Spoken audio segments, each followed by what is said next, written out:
Halo sahabat Miss Dinar, kembali lagi di podcast Sahabat Miss Dinar, episode yang keempat, dengan tema Susah Senang Melayani di Masa Pandemi. Nah, untuk kali ini, podcast akan dibawakan oleh aku, Vero, dan kali ini aku juga nggak sendirian. Nah, ada satu orang yang akan nemenin aku di podcast ini. Mungkin boleh dong memperkenalkan dirinya? Halo sahabat Miss Dinar dimanapun teman-teman berada, perkenalkan nama saya Putri Tanai, saya dari Keuskupan Agung Kupang, Paroki Santo Yosef Naikoten Kupang. Halo Kak Putri, salam kenal ya. Nah, kita langsung masuk aja kali ya ke podcastnya. Nah, pastinya nih kita semua ngalamin masa susah senang melayani sebagai seorang Miss Dinar, apalagi di masa pandemi ini. Nah, aku mau nanya nih sama Kak Putri, mungkin berapa banyak sih Miss Dinar yang aktif sebelum dan sesudah masa pandemi? Kalau untuk sebelum pandemi itu pastinya banyak, lebih dari 50 orang. Nah, tapi setelah pandemi ini banyak orang tua yang udah nggak mengizinkan anaknya buat ikut lagi ke dalam Miss Dinar karena dengan alasan yang karena takut kena virus atau karena sakit-sakit bawaan yang dipunyai oleh teman-teman Miss Dinar lainnya. Jadi kemungkinan sekitar 20-an orang begitu yang aktif setelah pandemi ini. Oh, jadi sekitar 20 ya setelah pandemi. Nah, 50 yang tadi itu kira-kira udah seluruhnya dari anggota Miss Dinar apa yang udah biasa aktif aja gitu? 50 orang itu udah seluruhnya yang aktif maupun yang tidak aktif. Oh iya.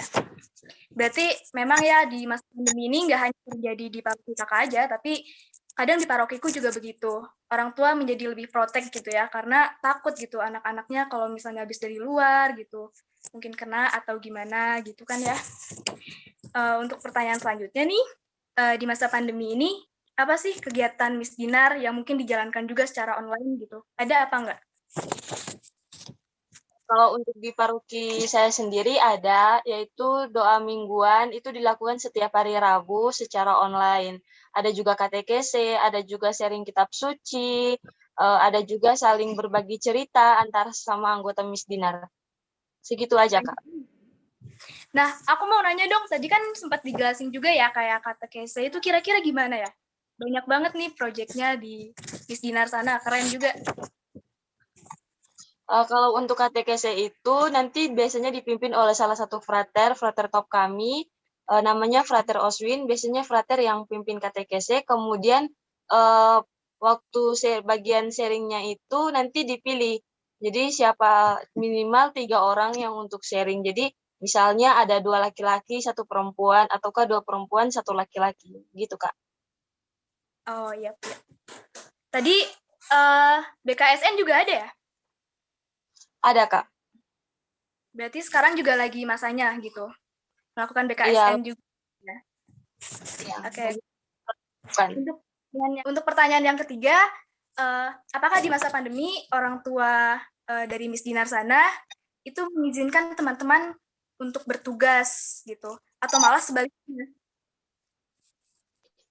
Kalau untuk orang tua, kebetulan di parokinya saya itu belum ada ajuda. Jadi masih hanya imam sendiri saja yang untuk memimpin misa. Jadi untuk ajuda itu belum diizinkan juga dari pastor paroki, sehingga orang tua juga ada yang mengizinkan dan ada yang tidak. Nah, kalau ada yang mengizinkan itu biasanya kita pakainya itu cuma 1 atau 2 orang aja. Itu tugasnya untuk lilin sekaligus juga pelayan. Tapi kalau misalnya ada orang tua yang benar-benar tidak mengizinkan, berarti ajudannya nggak ada. Tapi kesulitan nggak sih selama ini ketika banyak orang tua yang nggak mengizinkan juga nih untuk mencari petugas-petugasnya mungkin?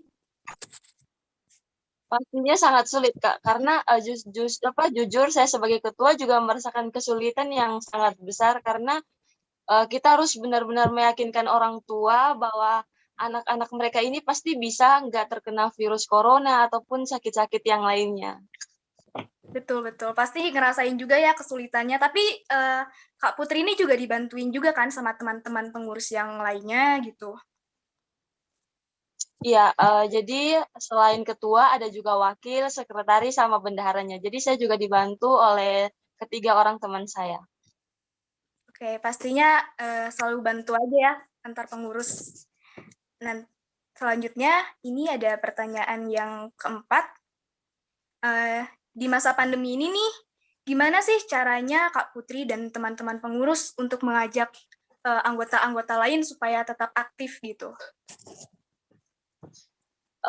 Kami biasanya membuat satu kegiatan rutin, yaitu untuk mengunjungi teman-teman misdinar di rumahnya mereka. Jadi kita berusaha ngeyakinin mereka kalau misalnya ajuda itu kita melayani Tuhan, berarti Tuhan udah ada sama-sama dengan kita, dan pastinya kita juga bakal terhindar dari virus-virus yang seperti virus corona atau sakit-sakit yang lainnya.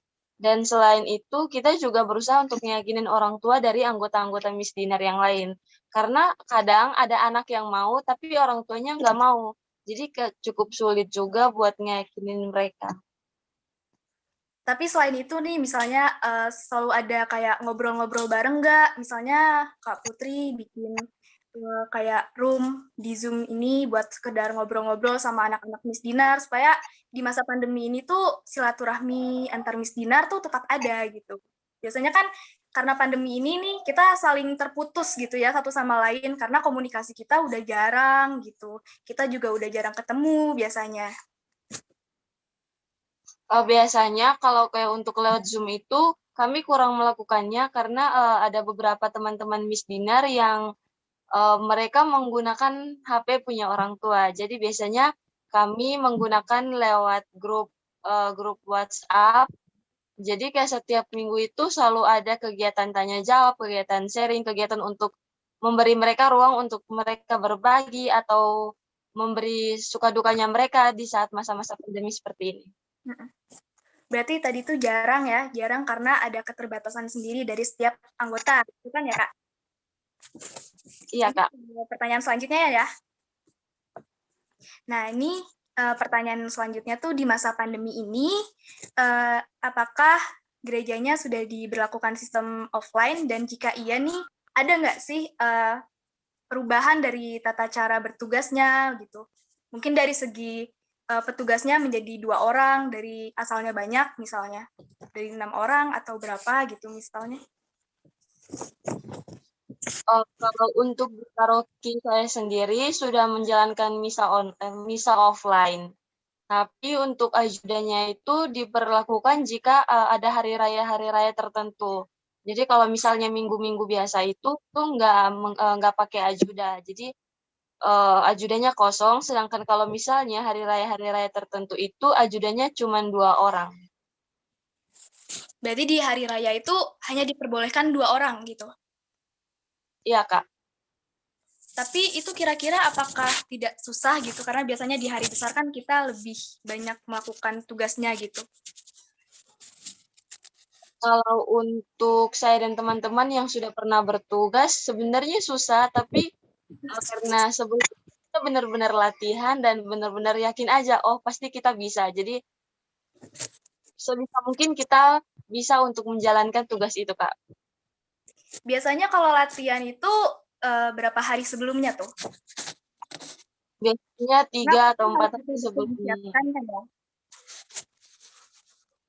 Biasanya 3 atau 4 hari sebelumnya kita sudah latihan dan itu bisa sampai 3 atau 4 kali latihan. Oh, berarti setiap kali latihan terus ada yang kurang apa ya, kayak kurang pas gitu, dicoba lagi sampai emang udah betul-betul ngerasa wah ini udah siap gitu ya. Iya. Nah, aku mau tanya lagi nih Kak, kira-kira apa sih suka duka dari Kakak sendiri sebagai pengurus dalam melayani di masa pandemi ini? Kalau berbicara soal suka duka pasti banyak. Sukanya itu masih ada teman-teman, bersyukur sekali karena masih ada teman-teman yang mau meluangkan waktunya dari berbagai kesibukan, karena ada juga yang sekolah online, kuliah online, tapi mereka masih mempunyai niat untuk datang ke gereja, untuk ajuda, untuk membantu bersih-bersih gereja juga. Nah, kalau untuk dukanya itu ada juga yang pastinya dari orang tua teman-teman misdinar yang kesulitan untuk memberi izin kepada anaknya walaupun anak tersebut mau untuk datang ke gereja. Dan ada juga beberapa anak yang mempunyai kekurangan tertentu sehingga mereka tidak bisa ikut ajuda lagi, tidak bisa aktif lagi. Berarti sukanya tuh udah bersyukur banget ya, walaupun di sela-sela kesibukan kita masih bisa menyempatkan diri untuk ikut melayani. Dan dukanya itu ya tadi, karena perizinan ya biasanya Kak, walaupun anaknya tuh udah semangat untuk mau mengikuti terus, tapi ya karena situasi saat ini belum memungkinkan gitu, sehingga perizinan orang tua tuh sangat mengekang gitu untuk anak-anaknya. Oke Kak, terima kasih ya. Nah, mungkin pertanyaan dan jawaban dari Kak Putri barusan ini sudah menjadi penutup episode kita kali ini. Nah, podcast kali ini sudah selesai nih. Terima kasih kepada Kak Putri telah meluangkan waktunya untuk datang ke podcast kita. Nah, untuk teman-teman yang mau datang ke podcast kita, bisa nih caranya dengan menceritakan pengalaman menarik kalian. Mungkin kalian mau curhat, atau mungkin kalian mau menceritakan juga nih kisah cinta kalian di Miss Dinar, boleh banget.